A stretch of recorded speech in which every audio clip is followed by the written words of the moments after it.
Okay, we're standing here on East Cavalry Field again, and we're near the highest part of the battlefield, the high ground.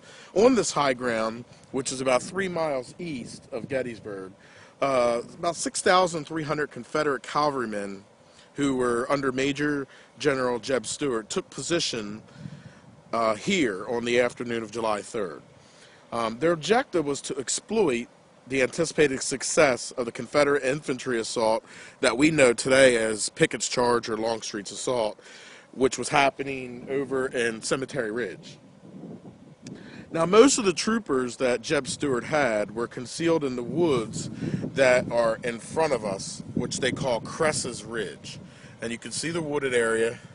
That's where most of Stuart's cavalry was concealed there.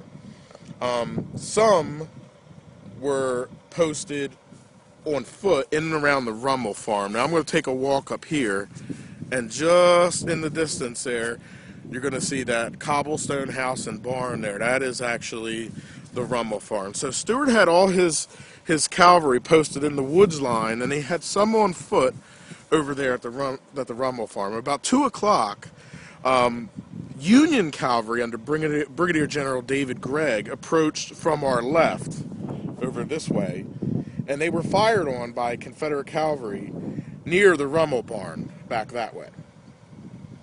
Now, the Union troopers, which were the 1st New Jersey Cavalry, they dismounted, and with their carbines, they had a hot engagement with these troops from Jeb Stuart. Confederate horsemen charged the Union position, but the federal enforcements that were here were too much and held them at bay. As the struggle for the Rummel farm evolved into a stalemate, Jeb Stuart determined that he would launch a major cavalry charge against Gregg's key position southeast of here near the Hanover Road, which is behind us and to the right in that direction there. So again, this is East Cavalry Battlefield. We're going to call it the fight or the stalemate at the Rummel farm, where Stuart strikes the rear. And later I'm going to post a sketch that was made of the Union and Confederate cavalry clash here on the afternoon of July 3rd. Now, as an aftermath of the battle, John Rummel did find 30 dead cavalry horses in the lane that was bordering the right side of this field. One of the statements that Jeb Stuart made was he hoped to have effective surprise on the enemy's rear. That was his position and his goal, which of course didn't happen. Now, Jeb Stuart served as the eyes of Lee's army, but at Gettysburg, he was not seen. There was a scouting party that was sent out for him, and he arrived on the field well after the battle begun. So on July 3rd, he had an opportunity to cut the Union communications and supplies. However, by then, Union cavalry had stood in his way, and the position at Cemetery Ridge was reinforced by troops of the 6th Corps on July 3rd. As Pickett's Charge happened, there were troops waiting behind the ridge there, if needed, to go into battle. As far as Brigadier General Gregg, he was the commander of the 2nd Union Cavalry Division, and he thwarted Stuart's attack on the Union rear. Just as a side note, he was a first cousin to Andrew Curtin, who was the wartime governor of Pennsylvania. So again, this is the battle for the Rummel farm here at East Cavalry Field. We're standing here on East Cavalry Battlefield, and we're looking at a flagpole, which is to the memory of William Brooke Rawle. He was a member of the 3rd Pennsylvania Cavalry under a Captain Miller, and here on July 3rd, at one of the most decisive cavalry actions,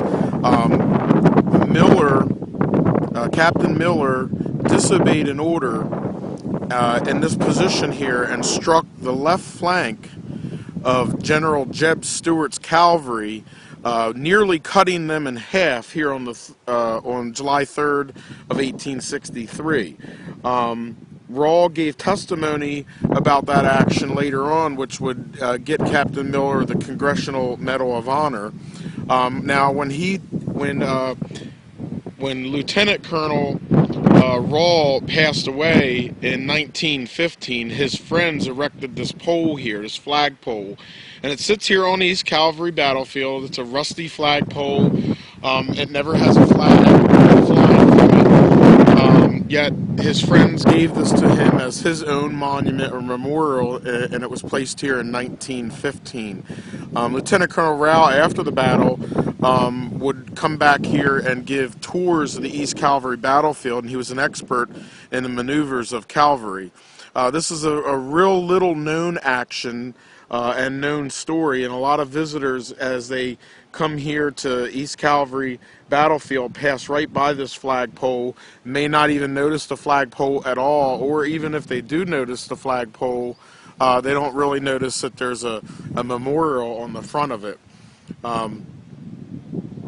Again, this is a action on July 3rd of 1863. Takes place here in an area of the battlefield that was known as Lott's Woods at this time, which is the woods lines in front of us. And just beyond the woods lines is the Rummel Farm, which I've done videos on both East Cavalry battlefield and on the Rummel Farm. But this video here today is a secret of the battlefield of Gettysburg. This has been the memorial to Lieutenant Colonel William Brooke Rawl, who was born in 1843 and died in 1915 rather, on Gettysburg. Okay, this is going to be East Cavalry Battlefield Part 3, and it's going to be a lesson entitled Stuart Strikes the Rear. Now, it was here on this high ground, about 3 miles east of Gettysburg, that 6,300 Confederate cavalrymen under Major General Jeb Stuart took position on the afternoon of July 3rd, 1863. Now, this was going on just around the same time as Pickett's charge, just about 3 miles to our west. General Lee's objective, of course, was to strike the Union center from the rear with the cavalry under Jeb Stuart, as Pickett's charge was happening 3 miles east. And I do want to point out in the distance, you can see the Rummel House and barn over here on this piece of high ground. Again, the objective was to exploit the success of the infantry assault of Pickett's charge. Now, most of Jeb Stuart's troopers were concealed in the woods in front of us over here, which is Cress Ridge. Now, some were posted on foot and around the Rummel Farm buildings, visible head over here, again, through the clearing on the trees. Now, about 2 o'clock in the afternoon of July 3rd, 1863, Union cavalry under Brigadier General David M. Gregg approached from our left and were fired on by Confederate cavalry near the Rummel barn. Union troopers of the 1st New Jersey Cavalry dismounted with their carbines, and a very heavy engagement began here. Confederate horsemen charged the Union position, but Federal reinforcements held them for the afternoon. As the struggle for the Rummel Farm evolved into a stalemate, a cavalry charge against David M. Gregg's key position south and east of here near the Hanover Road to the right happened. That would be in this direction over here. I do want to point out a few things. Again, the Rummel house and barn that we talked about are over here where Confederate cavalrymen were. And of course, David Gregg attacked in this direction. And the 1st New Jersey Cavalry that we had mentioned in this video, this is actually their monument sitting right over here. And again, one of the old farm lanes that led from the Rummel Farm over to the Hanover Road, which is in this distance, actually the trace of it can be seen right here in the wooded area. And this would go all the way back to the Rummel Farm, going back here through the woods. This has been the East Cavalry Battlefield, Part 3, here, the battle at the Rummel Farm on Gettysburg Battlefield East Cavalry Facebook. Battlefield, Part 4, here on Gettysburg Battlefield Facebook. And I posted a picture of the Rummel Farm taken around the turn of the century, with the farm lane leading toward the back of the house. In our last video, we shot in part 3 just over here along Gregg Avenue, and the last thing I did was show the secret farm lane. Well, that comes down to here, and the photograph that I took shows the Rummel farm back here, the original house and the barn in the distance, and then it has the road that comes up and then splits right here. And I'm standing here where the original photograph was taken, and we're going to walk down the Rummel farm lane. Now, it is called the J. Rummel farm. I believe it was John Rummel that owned the farm. There was an original log house that was built in about 1820, and then it had like an addition to it around 1840 to 1845. And it had a stone foundation around the addition on it. And this is the Rummel farm lane that was here during the Civil War, and of course shown still in that turn of the century photograph. And we're walking toward the Rummel house and farm site. Now, the house that is there today was built in 1874, the stone house. It isn't the original Civil War, it's a post-war house. The barn, which was built in 1854, still isn't original. Now you can see the stone house here in the distance. And by the way, this is private property. I do have permission from Mr. Daniel Hoffman to be here. He gave me permission to shoot this video series and share it with everybody here at Gettysburg Battlefield Facebook. This little gully that you see with stones on it, there was an outbuilding that was there during the battle, which shows in that early 1900s photograph. Now, the original house actually sat just over here to the right in this little flat piece of ground here. And we're going to take a walk over there. And again, here is the 1874 stone house of the J. Rummel farm. Now, J. Rummel was also a Dutch-German, and they never threw away anything. So a lot of the stones that were foundation for the original house, and the original house sat right here. Of course, the barn is a Civil War structure. We'll take a look at that. And then here is the reconstructed Rummel house over here. Also, I do want to take you around to the side and give you a little bit of secrets of the battlefield.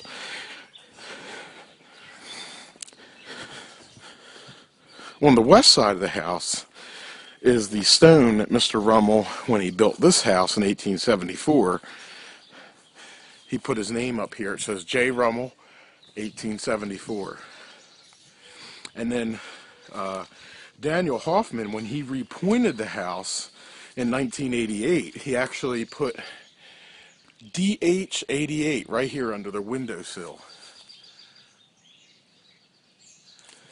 But the thing that is most interesting and never really talked about is on the south side of the house, there's a stone right up against, it's this stone right here, and it's going to be very hard to see, but it says J.R. 1845, and it's actually carved right into that stone. I'll try to get a picture of it and post it. But again, this is the Rummel, the post-war Rummel house constructed near the site of the original J. Rummel farm. This has been East Cavalry Battlefield Part 4 on Gettysburg Battlefield Facebook. East Cavalry Battlefield Part 5 here on Gettysburg Battlefield Facebook. And we're here in front of the 1854 J. Rummel barn.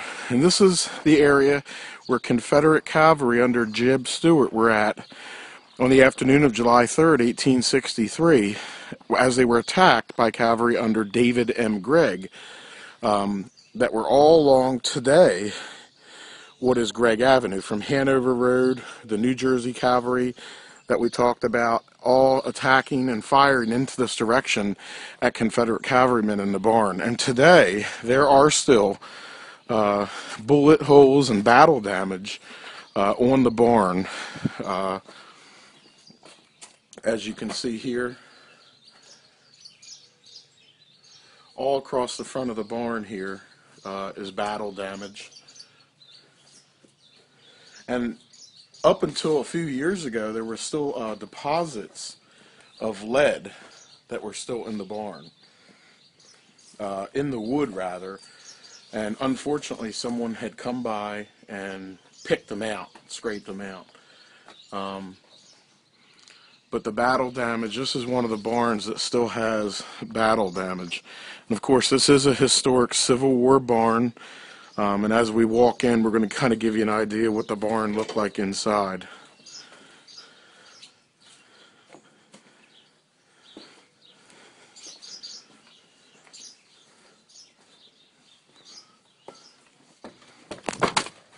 Up into the second floor here.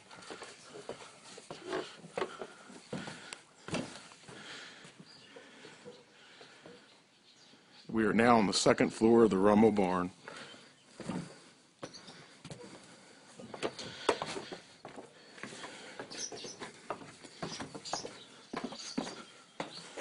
Of course, there's another Daniel Hoffman, 1992. I guess he had done some work.